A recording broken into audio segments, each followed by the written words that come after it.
જોવા જઈએ તો ગુજરાત રાજ્ય સરકાર અને ભારત સરકારના જે નારાઓ છે એ નારાઓમાં એવું કહેવામાં આવે છે કે પડેગા ઇન્ડિયા તभी તો बढ़ेगा ઇન્ડિયા, બેટી બચાવો બેટી પઢાઓની વાત કરવામાં આવે છે। અને આ જે બણગા ફૂંકતી જે સરકાર છે એમાં ક્યાંક ને ક્યાંક સરકારનું જે મટીરિયલ જે છે એ પ્રાઇવેટ શાળાઓમાં વપરાતું હોય એ પ્રકારની વાત અમને મળી હતી। ફતેપુરાના જે ટચ ધ લાઇટ કરીને જે સ્કૂલ છે એ ટચ ધ લાઇટ સ્કૂલની અંદર જે સરકારી માલ સામાન હોય એ સરકારી માલ સામાનની બાતમી અમને મળીને આજે સવારે જ્યારે આ સ્કૂલ ઉપર અમે આવ્યા અને જોયું તો અહીંયા 4 જેટલા ડિજિટલ બોર્ડ જોવામાં આવ્યા છે। તેની સાથે સાથે જે અલગ અલગ કીટો જે છે જે નિપુણ સર્જન કીટ કહેવાય તે બાળકોને ડ્રોઈંગની કીટ આવે તે પિટારા આવે તે આ બધી જ બાબતો અત્યારે અહીંયા એટલે કે આ ટચ ધ લાઇટ જે સ્કૂલ છે ત્યાં જોવા મળી રહી છે। અને આ સરકારી સામાન છે। આપણે દરેક વખતે એવું કહેતા હોય છે કે વિદ્યાની ચોરી ન થાય, સરસ્વતીની ચોરી ન થાય, પણ આ લોકો એ વિદ્યાની પણ ચોરી કરે છે, સરસ્વતીની પણ ચોરી કરે છે અને સરસ્વતીના ધામમાં રહીને વિદ્યાની ચોરી કરે છે। આ ક્યાંક ને ક્યાંક જોવા જઈએ તો ફક્ત બેદરકારી કે લાપરવાહી નથી, આની ઉપર ફોજદારી ગુનો દાખલ થવો જોઈએ। કેમ કે જાણી જોઈને સુનિયોજિત કાવતરું રચી જે સરકારી બાળકો છે એટલે કે કહી શકાય સરકારી શાળાના જે બાળકો છે એને મળવા પાત્ર જે સામાન હોય એ સામાનનો ગેરઉપયોગ કરી અને પોતાની ખાનગી શાળામાં આ સામાન આપવામાં આવી રહ્યો હતો। અત્યાર સુધી આ જે સામાન જે છે એ સામાનનો ગેરઉપયોગ લગભગ 2023-24થી કરવામાં આવે છે। જોવા જઈએ તો અત્યારે જે ડિજિટલ બોર્ડ છે ડિજિટલ બોર્ડની અંદર તમે જુઓ તો એ જ્ઞાનકુંજ પ્રોજેક્ટ અંતર્ગત આપવામાં જે ડિજિટલ બોર્ડ છે 2023-24 છે, 23-24 પૂરું થઈ ગયું, 24-25 પૂરું થઈ ગયું, 25-26 પૂરું થઈ જાય, 26-27 આવશે। હજી પણ આ લોકો આ સામાનનો ઉપયોગ કરી રહ્યા છે અને એના જે સત્તાધીશો છે એટલે કે ટ્રસ્ટીજીઓ છે એમાં ખાસ કરીને પૂર્વીબેન આજે ત્યાં હાજર હતા, બરાબર છે, ભરતભાઈ પંચાલ, અલ્કેશભાઈ પ્રજાપતિ, આ બધા જ લોકો જે છે એ પણ શાળાઓ સાથે સંકળાયેલા છે। એમાં પણ CRC છે, બરાબર છે, ક્લસ્ટર કોર્ડિનેટર છે અને છતાં બધું ભાન હોવા છતાંય આજે જે સરકારી શાળાના બાળકોને મળતું જે મટીરિયલ હોય એ તમામ મટીરિયલનો ગેરઉપયોગ કરી અને ફતેપુરાની ટચ ધ લાઇટ કરીને જે ખાનગી શાળા છે ખાનગી શાળામાં ક્યાંક ઉપયોગ કરવામાં આવે છે અને આના કારણે જે સરકારી શાળાના બાળકો જે છે એ આજના દિવસે પણ વંચિત છે।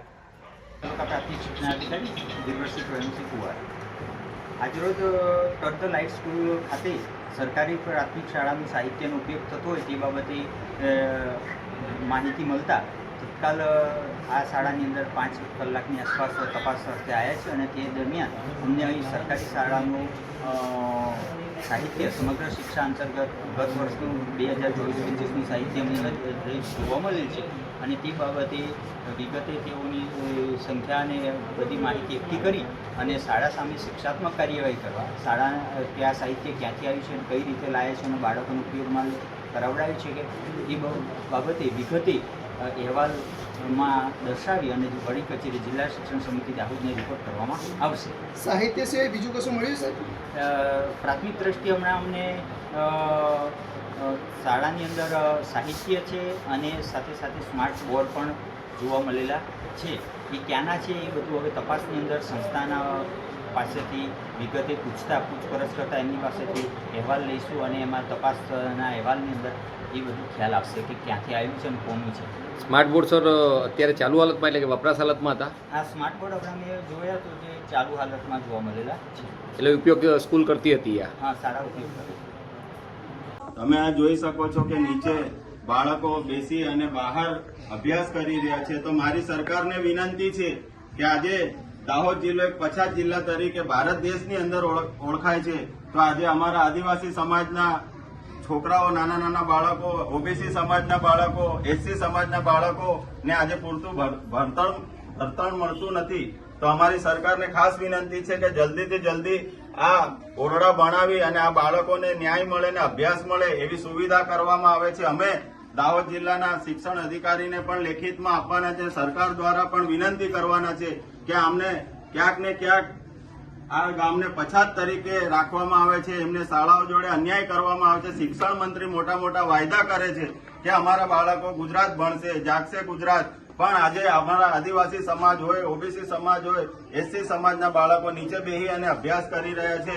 તો અમારે સરકારને વિનંતી છે કે જલ્દીથી જલ્દી આ લોકોને જગ્યા ફાળવવામાં આવે અને આ સ્કૂલનું નવું સમારકામ કરવામાં આવે, નવી શાળાઓ બને અને જ્યાં આગળ છેલ્લા 3 વર્ષની અંદર આ બાલવાટિકા જ્યાંથી ચાલુ થઈ છે ત્યાંથી એવરેજ સંખ્યા થઈ રહી છે અને આ સુવિધા જલ્દીથી જલ્દી ઉપલબ્ધ થાય તો આજુબાજુના ગામોમાંથી પણ સંખ્યા વધી શકે છે. એટલે સરકારને અમારી વિનંતી છે કે જલ્દીમાં જલ્દી આ બાળકો માટે ઓરડા બને અને એ ઓરડાની અંદર બેસીને બાળકો અભ્યાસ કરે એવી વિનંતી છે. જય હિન્દ, જય ભારત, જય જય ગરવી ગુજરાત. જનકભાઈ પટેલ, સીઆરસી કોર્ડિનેટર મોવાલિયા અને ઇન્ચાર્જ બીઆરસી કોર્ડિનેટર દાહોદ. આજ રોજ બીઆરસી ભવન દાહોદ ખાતે દાહોદ તાલુકો અને ગરબાડા તાલુકાના બાલ વાટિકાથી ધોરણ 12 સુધીમાં નામાંકન થયેલ અને શાળામાં અભ્યાસ કરતા દિવ્યાંગ બાળકોનો દિવ્યાંગતા સાધન સહાય એસેસમેન્ટ કેમ્પ ડૉક્ટર દ્વારા કરવામાં આવ્યો. સદર કેમ્પમાં મોટી સંખ્યામાં વાલીઓ તેમના દિવ્યાંગ બાળકો સાથે ઉપસ્થિત રહ્યા. સાથે સાથે દિવ્યાંગ બાળકોની દેખરેખ રાખનાર સ્પેશિયલ એજ્યુકેટર શિક્ષકો અને વિશિષ્ટ શિક્ષકો તમામ ઉપસ્થિત રહ્યા.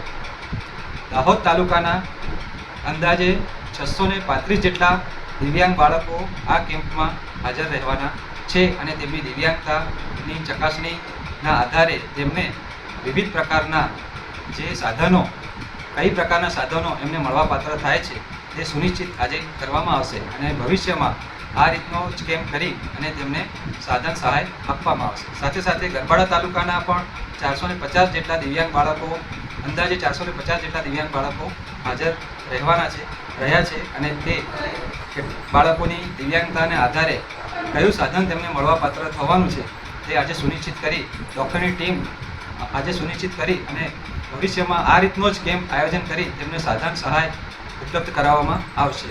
21 પ્રકારની દિવ્યાંગતાઓ આ કેમ્પની અંદર આવરી લેવામાં આવી છે. આ સાધનો સુનિશ્ચિત કર્યા પછી આ સાધનો દ્વારા તેમને રોજિંદા જીવનમાં એમની જે ક્રિયાઓ કરવાની થાય છે સામાન્ય જીવન જીવવા માટે એમને આ સાધનો ખૂબ સારી રીતે મદદરૂપ થવાના છે. આભાર. સરકારશ્રી દ્વારા અમારા ગોરુ ગોવિંદ લીંબડી તાલુકાના 14 ગામોમાં જે દિલ્હી બોમ્બે કોરિડોર હાઈવે પસાર કરવામાં આવ્યો એ અંતર્ગત જે અમારા આદિવાસી ગરીબ ખેડૂત ખાતેદારો હતા એમની જે જમીન સંપાદન કરીને છીનવી લેવામાં આવી એમાં અમુક જે અમારા ખેડૂતો હતા એમનું વળતર બાકી હતું અને આ હાઈવેનું બાંધકામ ચાલુ કરવામાં આવતા જે અમારી 17 જેટલી માંગણીઓ હતી મૂળભૂત સુવિધાઓની જે અમારી મૂળભૂત સુવિધાઓ છીનવાઈ ગયેલી એ માટે અમે છેલ્લા 5 વર્ષથી અનેક આંદોલનો અને આવેદનપત્રો જોઈને લડાઈ લડતા જઈને આવી રહેલા હતા. પરંતુ છાયણ ગામે જે અમારી જીઆઈડીસી અંતર્ગત રૂઢિગત ગ્રામસભા મળી અને એમાં અમે ચીમકી ઉચ્ચારેલ કે હવે 13/8/2026ના રોજ એક જાહેર સભા કરી અને કલેક્ટરશ્રીને આવેદનપત્ર આપ્યા બાદ જો 17 તારીખ સુધી યોગ્ય નિર્ણય નહીં આવે તો 18 તારીખના રોજથી અમે ધરણા પર બેસીશું અને તેમ છતાં નિર્ણય ના આવે તો આમરણ ઉપવાસ કરવાનું નક્કી કરવામાં આવેલ હતું. પરંતુ સરકારશ્રીના દબાણવશ જિલ્લા તંત્ર દ્વારા એક જાહેરનામું પ્રસિદ્ધ કરવામાં આવ્યું કે કોઈપણ સરકારી કચેરીની 200 મીટરની ત્રિજ્યાની અંદર કોઈ ધરણા કે કોઈ આવેદન કે કોઈ રેલીનો કોઈ પ્રોગ્રામ ના કરી શકે, 4 થી વધુ માણસો ભેગા ના થઈ શકે. તેમ છતાં અમે ચીમકી ઉચ્ચારેલી કે અમારા હક અને અધિકાર છીનવાતા હોય તો સરકારે જે બી જાહેરનામા પાડવા હોય પાડી લે, બાકી જે અમારી લડાઈ છે અમારી હતાગ્રહ છે, લડાઈઓ થઈને રહેશે, આંદોલનો થશે. જે અંતર્ગત જિલ્લા કલેક્ટર શ્રી દ્વારા તે જ 13 તારીખે એક અમારા જે ખેડૂત આગેવાનો હતા 5 જે પરિયોજનાઓ છે જે અમારા આદિવાસીઓને જમીન સંપાદન કરી અને અમારા આદિવાસીઓને ખાત્મો કરતી એવી 5 પરિયોજનાના જે મુખ્ય આદિવાસી ખેડૂત આગેવાનો હતા એમની ઉપસ્થિતિમાં તમામ જે જવાબદાર અધિકારીઓ છે એમની ઉપસ્થિતિમાં મિટિંગ રાખવામાં આવી અને એ મિટિંગ અંતર્ગત તમામ જે અમારી માંગણીઓ હતી 5 પરિયોજનાની તેમાં હાલ દિલ્હી બોમ્બે કોરિડોર હાઈવેનું જિલ્લા કલેક્ટર શ્રી દ્વારા જે 16 જવાબદાર અધિકારીઓ છે એમની એક સમિતિ બનાવવામાં આવી અને 5 પરિયોજનાના જે અમે ખેડૂત આગેવાનો હતા એ 25 જણની સમિતિ બનાવી અને આજથી જે ગ્રામસભાનું આયોજન કરવામાં આવ્યું અને એ ગ્રામસભા અંતર્ગત જે અમારી માંગણીઓ છે એ અમે જે ખેડૂતો છે એમને સાંભળવાના અને સાંભળ્યા બાદ સ્થળ પર જે એને રિપોર્ટ તૈયાર કર્યા બાદ જિલ્લા કલેક્ટરશ્રીને આપવાનું નક્કી કરવામાં આવેલ છે અને જિલ્લા કલેક્ટરશ્રીએ અમને આશ્વાસન આપેલ છે કે આવતી 13 તારીખ સુધીમાં ફરી રિવ્યૂ મિટિંગ બોલાવીશું અને એ રિવ્યૂ મિટિંગની અંદર અમે દેખીએ છીએ કે અમારી જે માંગણીઓ છે કેટલી સોલ્વ થાય છે. જો સોલ્વ નહીં થાય તો જે અમારી રણનીતિ છે એને અમે અનુસરીશું અને સરકારશ્રીને વિનંતી કરીએ છીએ કે જે માલેતુજારો અને ધનવાન લોકોના દરવાજાની બહાર લખેલું છે કે ગરીબો અને કૂતરાઓએ ઘરની અંદર આવવું નહીં. જો સરકાર અમને આ રીતે રંજાડવા માંગતી હોય તો સરકાર દરેક કચેરીઓની અંદર એક પાટિયું મારી દે કે આદિવાસીઓને કોઈ પણ સરકારી કચેરીઓ પર આવવું નહીં. બાકી સરકારને વશ થઈને ખોટી રીતે ખોટું જાહેરનામું પ્રસિદ્ધ કરીને અમારા હક અને અધિકાર માટે જે અમે લડાઈ લડીએ છીએ એને છીનવવાની સરકાર કોશિશ ના કરે, નહીં તો અમારી જે માંગણી છે એને લઈ આવનાર સમયની અંદર જે અમારા આયોજનો છે ઉગ્ર આંદોલનો તો થઈને જ રહેશે. દિલ્હી મુંબઈ એક્સપ્રેસ હાઈવે અંતર્ગત ગોવિંદ ગુરુ લીંબડી તાલુકાના 14 ગામના વિવિધ રજૂઆત કર્તાશ્રીઓની રજૂઆતના સંદર્ભમાં માનનીય કલેક્ટર સાહેબ દાહોદની અધ્યક્ષતામાં તારીખ 13/8/2026ના રોજ યોજાયેલ મિટિંગમાં વિવિધ નિર્ણયો લેવામાં આવ્યા હતા.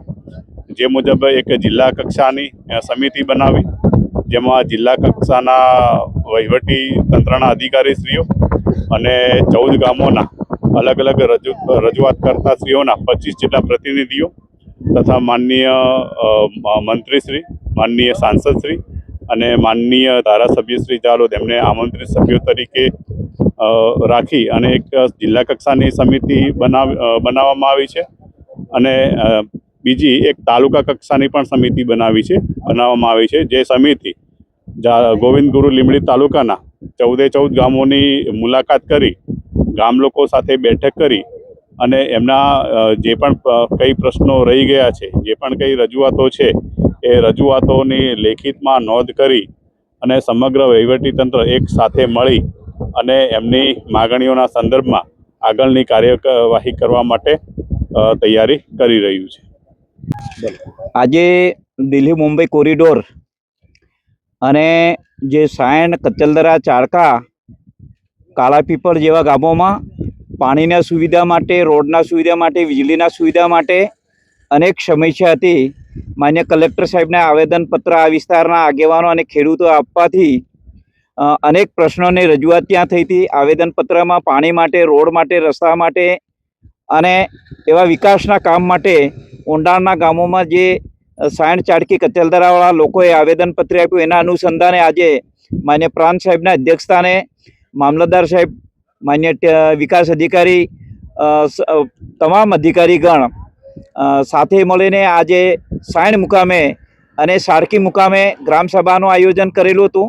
એ ગ્રામ સભાને અનુસંધાને અનેક પ્રશ્નોને અહીંના રજૂઆત થઈ છે ખેડૂતોના અને આગેવાનોના માધ્યમથી.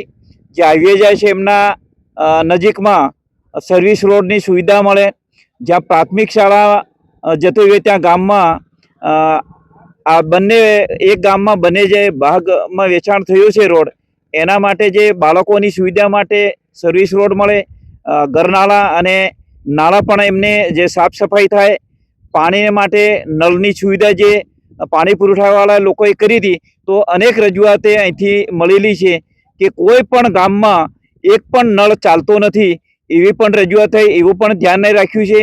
અને ડામર રોડ જે હાઈવે જે નેશનલ કોરિડોરવાળાએ સાઈડમાં જે ડમ્પરો ચલાવી અને ડામર રોડ તોડ્યા છે એના માટે પણ રજૂઆત થઈ છે. અનેક મુદ્દાઓની આજે રજૂઆત માન્ય પ્રાંત સાહેબે અને મામલતદાર સાહેબ, ટીડીઓ સાહેબે સાંભળી છે અને ટૂંક સમયમાં એમને ગામના આગેવાનોને, ખેડૂતોને અને પદાધિકારીઓને એવું આશ્વાસન આપ્યું છે કે ટૂંક સમયમાં આ જે તમામ જે પ્રશ્નો છે એના ટૂંક સમયમાં ગ્રામ્ય લેવલે કલેક્ટર સાહેબના અધ્યક્ષસ્થાને મિટિંગ મળી અને આ કામ પરિપૂર્ણ કરવામાં આવે એવી આશ્વાસન આપ્યું છે.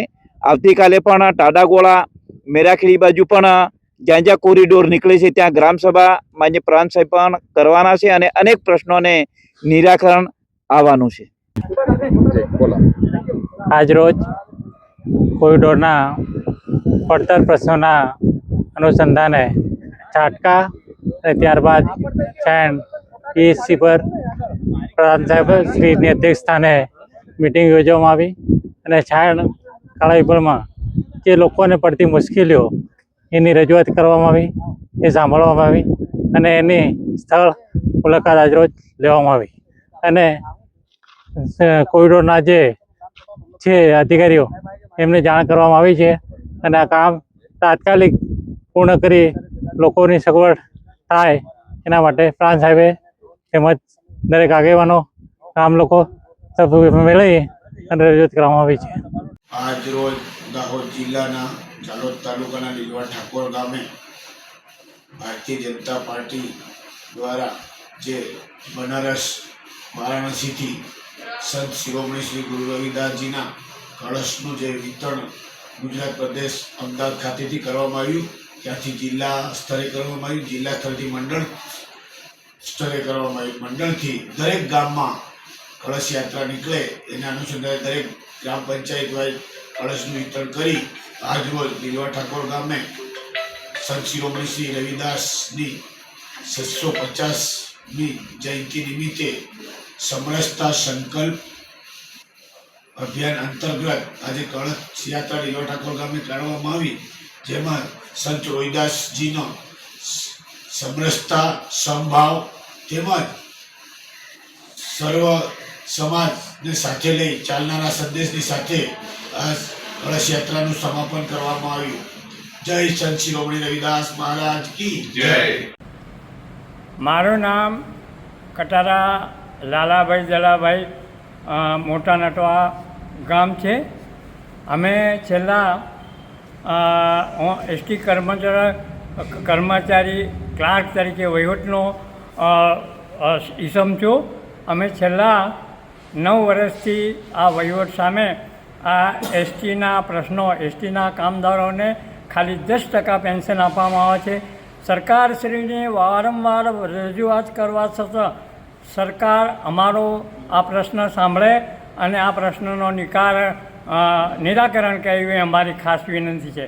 કારણ કે સરકારશ્રીએ વારંવાર આ થયેલી રજૂઆતોના કારણે 2014ની અંદર આ પહેલું ડિસિઝન આવી ગયેલું છે વધારા માટે, તો આજ દિન સુધી ચૂક્યું નથી. બીજો હુકમ 22ની અંદર થયો, 4/11/2022માં એસટીના કામદારોનો વધારો કરવા માટેની રજૂઆતો થઈ ચૂકી છે અને ચૂકવી છે એવું સુપ્રીમ કોર્ટે આદેશ કર્યો છે. છતાં પણ સરકાર એમના કરેલા પરિપત્રો, એમના કરેલા હુકમોનું પાલન કરતી નથી અને અમારા કામદારોનો પ્રશ્ન વહેલી તકે ઉકેલ થાય તો અમે સારા આવા અમારા કુટુંબ કબીલાને સાચવી શકીએ, અમારા વાલી વારસોને સાચવી શકીએ, અમારા બાકીનું જીવન સુખ શાંતિથી જાય અને અમારા 70% માણસોનું અત્યારે અવસાન થઈ ગયું છે, જહેજ થઈ ગયા છે.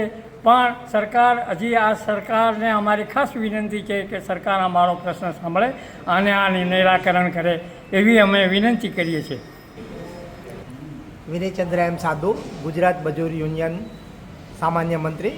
આજે અમે ઝાલોદની અંદર, દાહોદ જિલ્લાના ઝાલોદ તાલુકામાં શિક્ષક હોલની અંદર અમે બહુ મોટી સંખ્યામાં રિટાયર્ડ થયેલા વાહન વ્યવહાર કામદાર ભાઈઓને ભેગા થઈ અને એમને મૂંઝવતા, એટલે કે નિવૃત્ત થયા પછી જે કોઈ પેન્શન 1000થી 1500 જેટલું ચૂકવે છે એના વધારા માટે અમે આજે એકઠા થયા છીએ અને અમે છેલ્લા 9 વર્ષથી પેન્શનમાં વધારો કરવા માટે લાગાર લડી રહ્યા છીએ. સરકાર કહે છે કે થઈ ગયું છે, પરંતુ હજુ સુધી અમને એનો બિલકુલ સંતોષકારક જવાબ મળ્યો નથી. આજે અમે ટૂંકમાં કહેવા માગીએ છીએ કે જેમ બને તેમ વહેલી તકે અમને સંતોષકારક મળે અને અમારા ખાતામાં જેમ બને તેમ વહેલી તકે વધારો જમા થાય એવી આશા નમસ્કાર. ધારાસભ્ય શ્રી કનૈયાલાલ કિશોરી સાહેબ દ્વારા આયોજિત અને ભારત જ્ઞાન એકેડમી દ્વારા સંચાલિત પોલીસ કોન્સ્ટેબલની બેચમાંથી સફળ ઉમેદવારોનું આજે સ્વાગત સમારંભ રાખ્યો છે. મારા લાસ્ટ ટાઈમ વિજય ભાવ બેચ આપણે આયોજિત કરી હતી. એમાં લગભગ 300થી વધુ વિદ્યાર્થીઓએ લાભ લીધો હતો, માર્ગદર્શન લીધું હતું અને આપણે લગભગ 350-400 કલાકના લેક્ચર્સ એ લોકોને પ્રોવાઈડ કર્યા હતા. આપણે સુરતથી ફેકલ્ટીઝ, ગાંધીનગરથી, અમદાવાદથી વિવિધ પ્રખ્યાત ફેકલ્ટીઝ શ્રીઓને બોલાવીને એ લોકોને લેક્ચર્સ અને માર્ગદર્શનનું આયોજન કર્યું હતું અને લગભગ આપણી પાસે 6 મહિના સુધી આપણે લેક્ચર આપ્યા હતા, વિદ્યાર્થીઓને ભણાવ્યા છે અને એમાંથી આજે આપણા 3 ઉમેદવારો સફળ થયા છે. એમાંથી આજે રણિકાબેન સંગાળાનું આપણે સ્વાગત કરીએ છીએ, જે જીપીઆરબી 2025-26 જાહેરાત ક્રમાંક 1માં સિલેક્ટ થયા છે. એમનું આજે આપણે સ્વાગત સમારંભ કર્યા છે. લીમખેડા હડપ નદીના બ્રિજના કામના કારણે કામનું ધીરી ગતિથી કામ ચાલવા કારણે વેપારીઓ ધંધા રોજગારવાળા હેરાન થાય છે. તાલુકા પંચાયત, કોર્ટ કચેરીમાં જે સરકારી ઓફિસોમાં જવાવાળા તમામ માણસો બ્રિજ ફરીને જાય છે અને છતાં 2 મહિનાની મુદત થઈ છતાં બી કામ પૂર્ણ થયું નથી. પબ્લિકની તમામ લોકોની એવી માંગ છે કે જલ્દથી જલ્દ કામ પૂરું થાય તો લોકોના તહેવારોમાં ધંધા રોજગાર ઊભો થાય. નામ લીમખેડા બદનાભાઈ કાંતિભાઈ દંતાણી. દાહોદ જિલ્લા પંચાયતની જાહેર આરોગ્ય સમિતિના ચેરમેન સુમનબેન મુકેશભાઈ ડામોર દ્વારા ઝાલોદ સિવિલ હોસ્પિટલની મુલાકાત લીધી. આ તારીખ 20/8/2026 ગુરુવારના રોજ બપોર 2 કલાક સુધીમાં આપેલ માહિતી અનુસાર મુલાકાત દરમિયાન હોસ્પિટલમાં દર્દીઓને મળતી સેવાઓ અંગે અને વિવિધ સુવિધાઓનું નિરીક્ષણ કરવામાં આવ્યું હતું. ચેરમેન દ્વારા દર્દીઓની સારવાર, દર્દીઓની ઉપલબ્ધતા, તબીબી સાધનો અને સ્વચ્છતા, પાણી સહિતની જરૂરિયાત વ્યવસ્થા અંગે અધિકારીઓ પાસેથી માહિતી મેળવી હતી. આ ઉપરાંત દર્દીઓ અને તેમના પરિવારજનો સાથે સીધો સંવાદ કરી તેમની મુશ્કેલીઓ અને જરૂરિયાતો અંગે પણ જાણકારી મેળવી હતી. ચેરમેન દ્વારા હોસ્પિટલના તબીબો અને સ્ટાફ સાથે ચર્ચા કરી આરોગ્ય સેવાને વધુ સુદૃઢ બનાવવા તેમજ દર્દીઓને સમયસર અને ગુણવત્તાયુક્ત સારવાર મળી રહે તે માટે જરૂરી સૂચનો અને માર્ગદર્શન આપવામાં આવ્યું હતું. આ પ્રસંગે પૂર્વ ભાજપ પ્રમુખ મુકેશભાઈ શમસુભાઈ ડામોર સહિત હોસ્પિટલના તબીબો, નર્સિંગ સ્ટાફ અને સંબંધિત અધિકારીઓ ઉપસ્થિત રહ્યા હતા. ઝાલોદ નગરને એસી બસની ભેટ. અમદાવાદ ઝાલોદ વચ્ચે સીધી એસી બસ સેવા શરૂ કરાઈ. આ તારીખ 20/8/2026 ગુરુવારના રોજ બપોર 3 કલાક સુધીમાં મળતી વિગતો મુજબ ઝાલોદ નગરના મુસાફરોની લાંબા સમયથી ચાલી રહેલી અમદાવાદ ઝાલોદ બસની જે સીધી એસી બસ સેવા શરૂ કરવાની માંગને હવે અંતે વેગ મળ્યો છે. ઝાલોદ એસટી ડેપો દ્વારા અમદાવાદ અને ઝાલોદ વચ્ચે નવીન એસી બસ સેવા શરૂ કરવામાં આવી છે. નવીન બસ સેવા અંતર્ગત ઝાલોદથી અમદાવાદ જવા માટે સવારે 10:45 કલાકે અને સાંજે 6 કલાકે બસ ઉપડશે. જ્યારે અમદાવાદથી ઝાલોદ આવવા માટે સવારે 6 કલાકે અને બપોરે 1 કલાકે બસની સુવિધા ઉપલબ્ધ કરાશે. આ બસની સેવાનું ભાડું 363 રૂપિયા નક્કી કરવામાં આવ્યું છે.